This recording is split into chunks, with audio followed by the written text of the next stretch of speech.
What's happening, everybody, and welcome to really the first game that we're gonna review from the indie games on the Xbox Live. We're not gonna say arcade because this is part of the indie games. As you can see right here, this game is only for 80 Microsoft point. That's equivalent to $1. So it's almost like you're buying an app when it comes to being on the iPhone or the iPad or your iPod. So it's $1. I mean, it's very insignificant. Anybody can afford $1. It's not a problem whatsoever. But it comes down to, is Gravity Fighters a game that you're gonna go back and play? Are you interested in playing in this type of game, or it's gonna be $1 that you spend and never touch again? So right off the bat, this is of course my first time playing it. I had a little bit of difficulties understanding what's happening because it's two screens, right? And you're thinking to yourself, what the hell is happening on the other screen? I tried to get rid of the other screen, but that didn't work out, and it said you have to log in a player. So when that failed, I started just playing in a split screen, as you see right here. And the control really is, you have the throttle almost, it has to be pressed all the time, but all you gotta do is just keep switching directions in the plane that you have. You're able to shoot at the same time, but it's useless at this point in the beginning because all you're worried about is the gravity of that fighter that you have.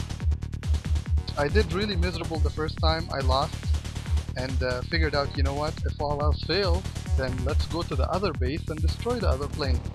So I made my way there, and I crashed, as you saw right there. Let's make our way there a second time, because one way or another we're gonna have to win in this $1 game that's you know, very intriguing. Let's go up to his base, and I want to fire on the dude or something. I end up not firing, but he bounced off somehow. And now since we got him bounced off, he's just going into the wall all by himself. I feel bad about winning this way. It feels kinda cheap, but what are you gonna do? If all else fails, you gotta do it anyway. And I ended up losing. So there you go. Let's try that one more time. Hopefully with better results. We don't even have to move. He's launching off his helipad, or whatever you want to call it, right into the wall. I don't know. I know the game does cost $1. I know it's very insignificant. But even if you compare this game to some of the games that we play on the iPad or the iPhone, it's just day and night. It's not really something that I see myself spending money on it and then go back and play it over and over again.